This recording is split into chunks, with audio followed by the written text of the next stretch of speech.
Dede Wyland, welcome to Living on Music, my dear. Well, thank you. Happy to be here. I'm so glad you're here. We have gotten to know each other through connecting through different ways up to now because of, yes, the first annual Alexandria Country Music Festival, of which you're a part of, which is this Saturday, right? That's right. At Montgomery Park, beautiful park near the Potomac River, beautiful park, and I think you'll have a blast there. That looks really, really, really fun. But what a day that looks like it's going to be. Organized by Robert Gabriel. Um, Tell me a little bit about country music for you. We talked a little bit about what I'll talk about it when I'm doing the emceeing of the show, which I'm really excited about. Tell me a little bit about how country music got into your soul, and then look where you are in 2024. Well, I started out in Bluegrass. Right. Well, even, I mean, we can talk about this, but before that, I started out actually when I was 13 years old.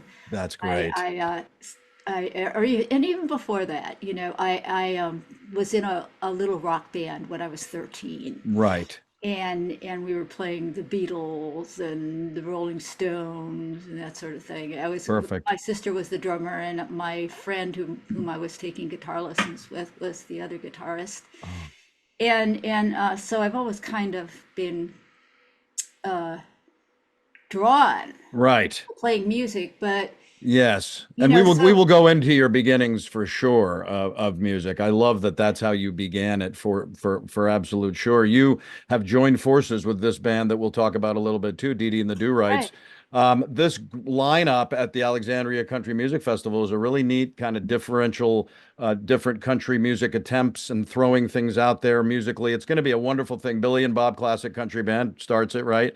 Which right. is Robert Gabriel, and who is again, he's the host, and he's going to be playing with Johnny Paycheck and the John Paycheck and the Cavalry, son of Johnny Paycheck, the wild country star from back when. But that's going to be fun. Then you've got you guys at 1 o'clock. You've got 340 West Band. I've talked to those guys. Ty Braddock, who's been around for a while, Loyal Inmates, and then the Reluctant Playboys.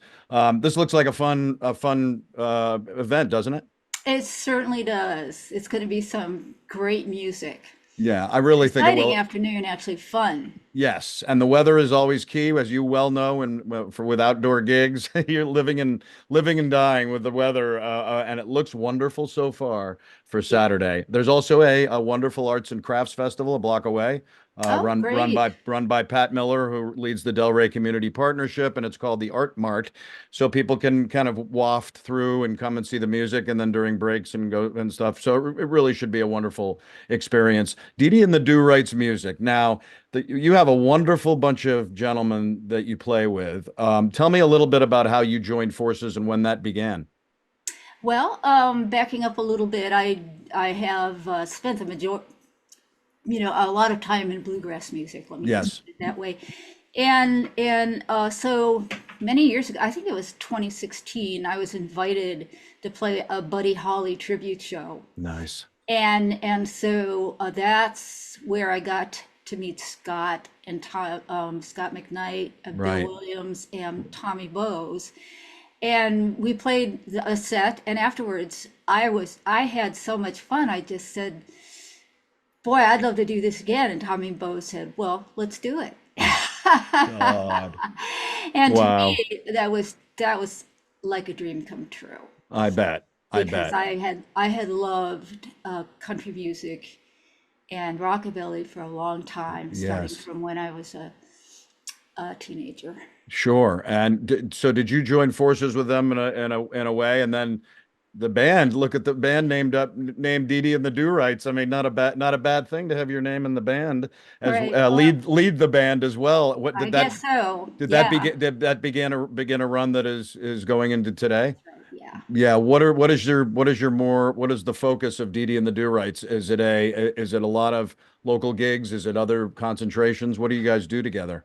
Well, we have been playing in the DMV area. Oh, Perfect. and so we've been playing the popular venues for this kind of music, Sure. Beatles and El Golfos, and and the 350 VFW post in Tacoma Park, Fun. and other VFWs, and we play private parties, and we played trying to think dances. Wow.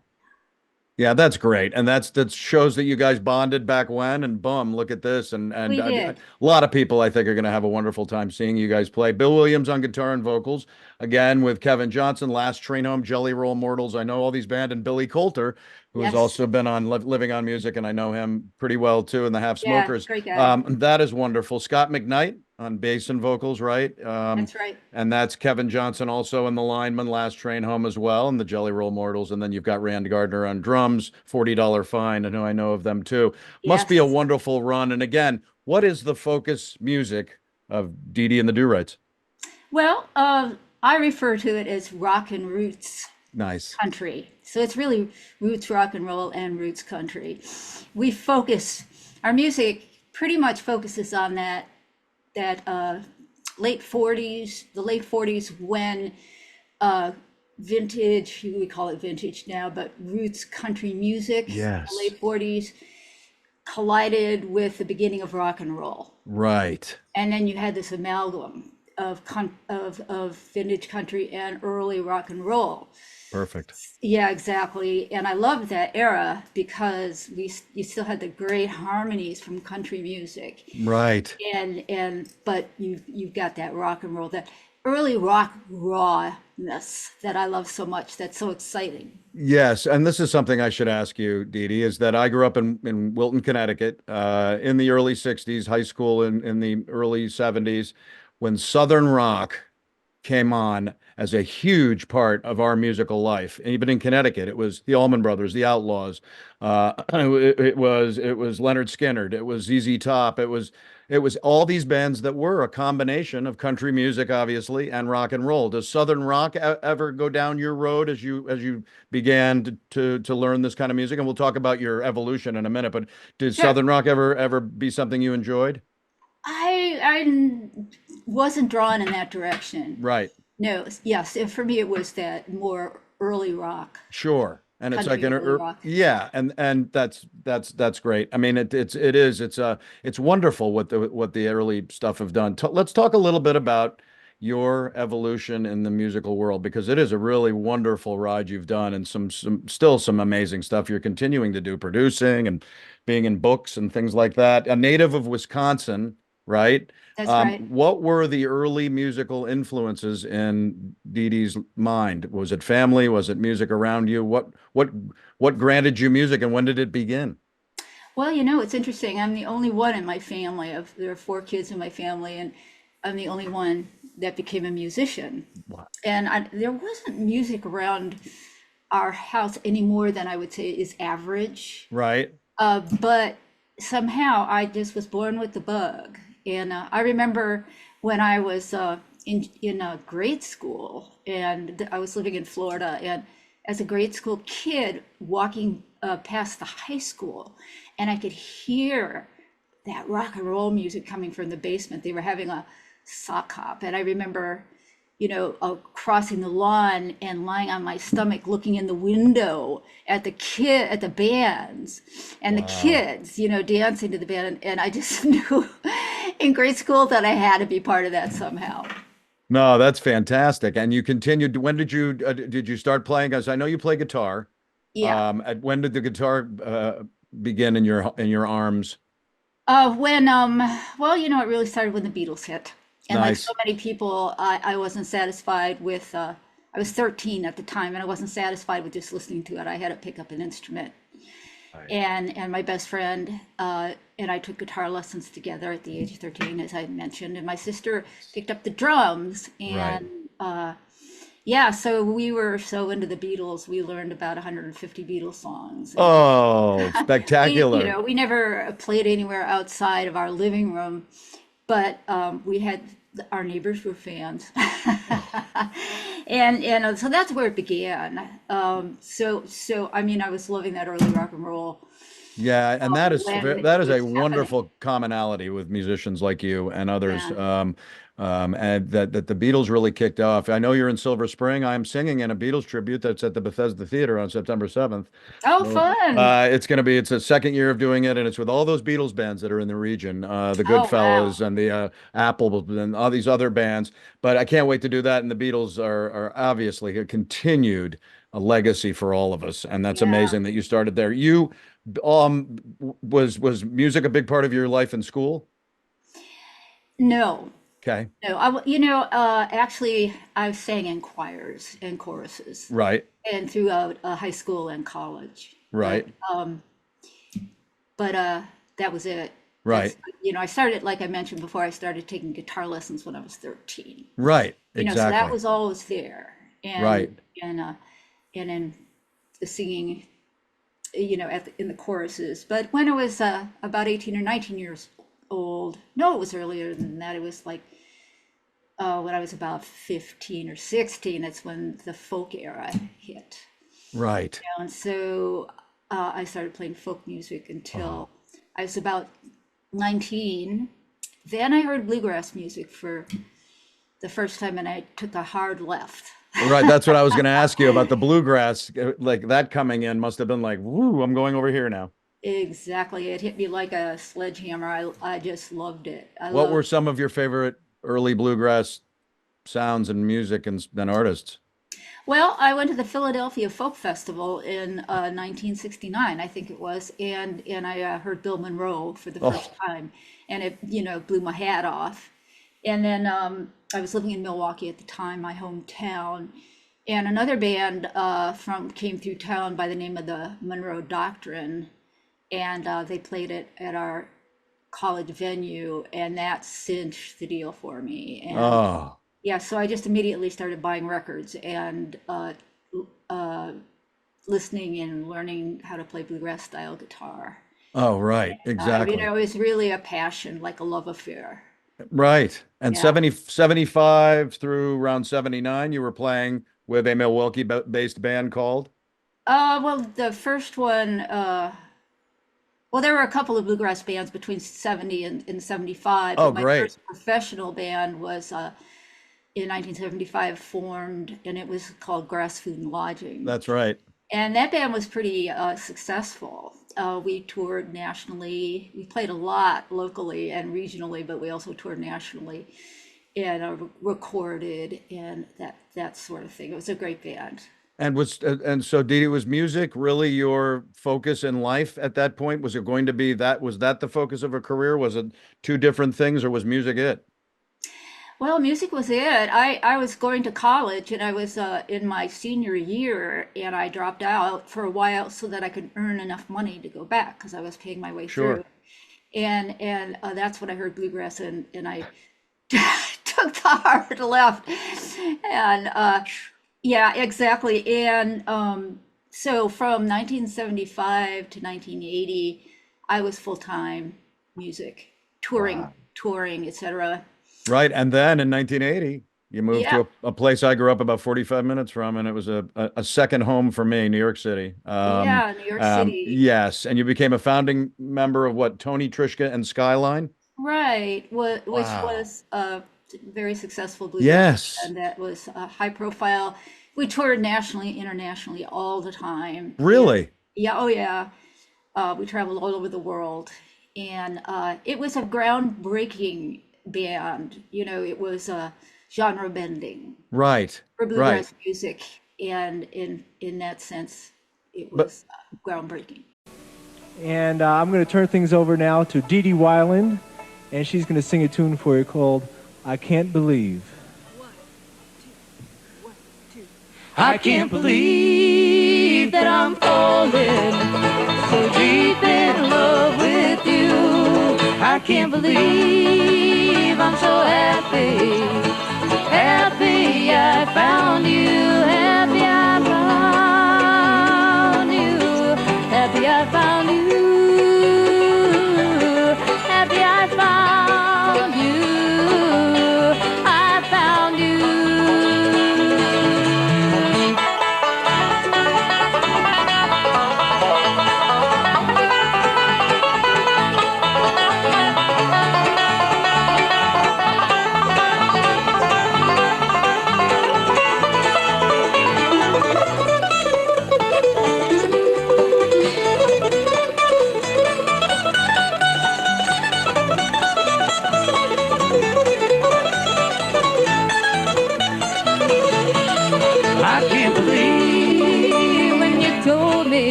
Well, it also seemed your voice began to be groundbreaking to yourself. You were getting perennial nominations and award polls. Did it feel like your voice was building strength and going forward with these amazing tours with this band? Yeah, yeah, I think so. You know why? And I wasn't. I was studying voice a little bit at that time, but it was mostly both Bluegrass Food and Lodging and 23 Spin Skyline played close to 300 dates a year. Oh my It was a God. really, really hard touring bands, both of them. And so, yeah, you really, that gives you a great opportunity to work on your skills. Oh my gosh, yes. Yeah. And I see that, and I've read, some of the uh, stuff coming into this are wonderful thoughts of the fact that you began to be a role model to people in bluegrass. Did that begin there and has continued for a while? Well, when I started, like I said, I started playing bluegrass in the 70s, and Yes. there were very few women doing that Oh, at the 70s. So I never started out, I never even thought about that. It's, I guess, so it happened in retrospect, right. because I was just playing music. And Right. but, look, just not that many women at all. And Right. so, it just, since I was in a high profile band, it gave women, the visual that they could do this too. Right. And in that sense, I think it was helpful to the women in bluegrass thing. Oh, that's fabulous. That's wonderful that you were almost a beginner to get that thing rolling for people. And about around 87, I think it was, you left Skyline and moved to Arizona. What was the reason to change life a little bit in 87? It was mainly because by that time, I had been on the road for so many I years bet. that, I knew I needed a change. Right. And so in my travels, there were a couple of places I really loved in Tucson. Arizona was one of them. Really. So I just made a huge life change and decided to move from New York City to Tucson, Arizona. That is a nice change for sure. Yeah. In the Yeah. in the years prior to moving to here to this region, what did you do while in Arizona? Did you continue to play? Did you find what were some of the highlights of that life in Well, Arizona? I was really, figuring out, I had been in a band for so many years, and so I just was not in a band anymore. And so I took on a couple jobs. I worked at a music store, and I formed a band there. Oh, neat. A band. It was kind of a country rock band with a guy from California who used to be on Capitol Records. His name was Bob Meehan, and the Nice. two of us teamed up Wow. and formed a band there. Oh, that's neat. But you kept doing it. You kept Yeah, going. yeah. Your New York to Tucson change gave you a continuation. Then 1990. What was the impetus to be moving to this area, the Washington, Baltimore area, Well, as specifically? much as I love Tucson, and I still love Tucson, I go there every year and spend time with my friends. Right. But I knew that it was too isolated and that I Right. had a lot more I wanted to do, so I had to leave, and moving to the Washington D.C. area made a lot of sense because this is really a bluegrass hub. Yes. You'd think it would be in the South, so, Kentucky, Tennessee. Yes, there's bluegrass there, but this is the greater Washington D.C. area has an inordinate number of great bluegrass players, and Right. yeah, so I moved here and started doing it all over again. Well, that's great. And you also established yourself as what ended up being a sought after vocal coach. I love that. And I've seen that in a lot of different mentions of what you've been doing of late and also over the years. And how did that go into your mind to say, okay, I've been singing for years and now I'd like to, help people learn a little bit about how they might be able to do it in their own way? I've always been passionate about singing. It's something that I've always done since I was 3 years old, just naturally. And so I decide, and just because of my natural curiosity about the singing voice, as well as my interest in singing, I wanted to learn more about teaching voice. I wanted to Nice. learn more about it. So I went to the University of Maryland College Park and took some courses on vocal pedagogy. And Nice. then I also studied with a woman from Los Angeles who taught contemporary popular music pedagogy. Wonderful. And so that those combine that combined information and allowed me to sit not to teach the kind of music I like to sing, as well as any kind of, let me just say, it's called speech-based singing. And really, speech level-based singing is most any kind of singing other than opera, We're- which is not speech level based. right. Right. So yeah, so I honed my teaching skills Wow. and then started focusing on it, and then it grew. Yeah, and that continues to go to this day. Oh yeah. Oh, Oh yeah. wow. I love that. And it also said, Dede, that you were teaching workshops and music camps around the country and also abroad. I mean, come on. That sounds pretty incredible. What were some of those experiences that you did with your vocal coaching? Well, you know, since I had the wonderful opportunity to teach or to play internationally, Right. I had connections abroad. And so, as through the years, as the word got out that I'm a teacher, these people who knew me from my touring days Perfect. Oh, invited me to come and teach. Yeah, oh. yeah. God, that is ideal. What a wonderful connection that had to be too. Singing once there and then coming over and teaching them how to sing. That Right. very impressive, Dede. I love that. One thing that I love too is that I am a current Whammy judge, and I have been for about 4 years. I'm on the Whammy Advisory Committee, Wonderful. and look at you. Is it a current 11 or is there, Yeah. oh, 11 Bluegrass Singer of the Year Whammy Awards. Congratulations on that, because Thank you I've very much. learned that. And the Whammies are an institution in this area musically, and I've been an honor to be involved. But now that I know you're a Whammy winner for all those many years, I love that. You've done solo recordings. How many? Is it two to this date? I have two solo recordings. Yeah. Urge for Going, Yeah. right? And Keep the Light On. And That's they're on right. the Patuxent, um, It's Patuxent. Patuxent, excuse me, music No label. problem. And the Patuxent music label does those. Where did those solo recordings come for Dede Wyland? How did those emerge from all of this? Well, I had prior to my first solo recording, I'd always been in bands and had been part had been involved in band recordings, Right. and but I had a lot of my own material. I think doing your own CD helps you to solidify yourself as an Sure. individual artist. So Sure. I had a lot of songs and a lot of ideas that I wanted to cultivate on my own, and that leads to the record. Well, that leads to the records. Where do the subjects for your songs come from? Are they are they personal experiences? Are they things that you're seeing in life? Is there differences across? It's kind of a random. What are the genesis for the songwriting that Dede Wyland does?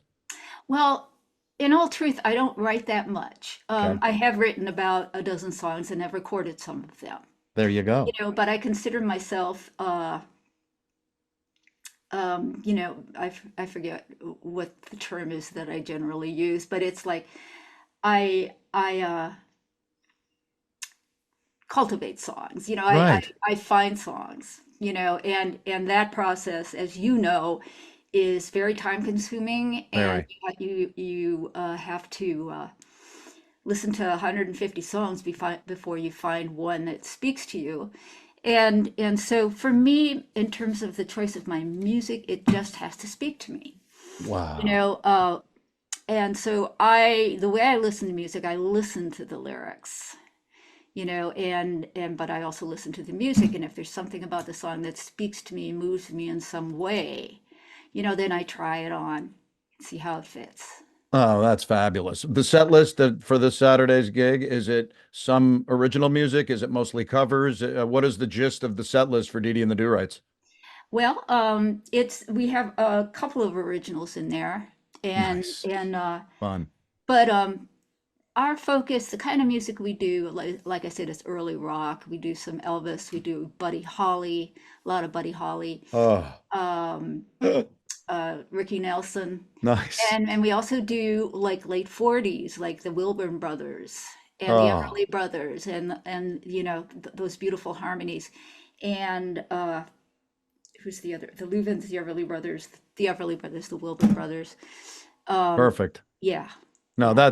that sounds wonderful. One other thing I wanted to mention too here is your career was the subject of a chapter in Murphy Hicks Henry's book in about 2013. I think it was Pretty Good for a Girl, Women in Bluegrass. Well, that must have been kind of neat to be talked about in a book about women in bluegrass for you. Yeah, it was nice, How did you get that get to do that? Well, I think it's because, the way I look at it is that I just do what I do. I teach and perform and travel, and then as a result of that, things happen. Oh, no, And because I was part of the bluegrass legacy, uh, yes. I guess Murphy wanted to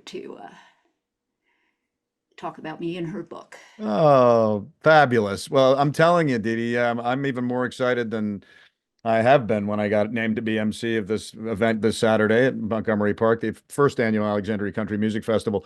To be able to see you, meet you there, and see you sing some of what you've been talking about. I can't wait for that. It's going to be a wonderful day, everybody. Again, it's this Saturday. And Yes. Montgomery Park is in Alexandria on Royal Street, 901 Royal Street. So we hope everybody would come down. You've got Billy and Bob Classic Country Band starting things at noon, and then it's Dee Dee and the Do-Rights. And wonderful Can't day. wait at 1 o'clock. And then 2 o'clock, 340 West Band, 3 o'clock, Ty Braddock and the Loyal Inmates. And 4 o'clock, you've got the Reluctant Playboys. But I'm telling you, Dee Dee, what a wonderful opportunity to at least talk to you a little bit here. I can't wait to meet you in person on Saturday. But congratulations on what you have done with the love you have for bluegrass and music itself. That must make you feel really good in 2024. Yeah, I'm pretty happy with my life and I'm pretty grateful. I'm grateful for music. Thank God. What would we do without it? I know, and that's why this is called Living on Music, because when I started this in the pandemic, I started this show. I've been a music journalist for about 20 plus years, but Wow. I wanted to engage musicians because they were as you know, everybody who was a musician had to stop doing what they wanted to do with people. They couldn't Oh, tour, they couldn't do yeah. anything. You could still songwrite, you could still do things at home alone and do things on by Zoom and stuff, but I was able to engage them, and that's why Living on Music became what it is. But living on music for you to be able to have that love of what you've been doing for your entire life, and now not only continue to do it and sing it, but also teach and coach and give people a chance. Congratulations on that, and thanks a lot Thank for being on you. Living on Music with me, Dee Dee. Well, thank you so much. Thank you so much. And I'm looking forward to Saturday as well. Yes, I We should can't have a wait. great time. I, It's I so can't nice wait. to meet you. I can't wait for that. Give you a hug and say hi and thank you for living on music. And everybody, again, this Saturday, the first annual Alexandria Country Music Festival. And what a wonderful lineup and a wonderful experience this will be. Dee Dee, thanks so much. Indeed. I'll see you on Saturday. See you Saturday. You got it.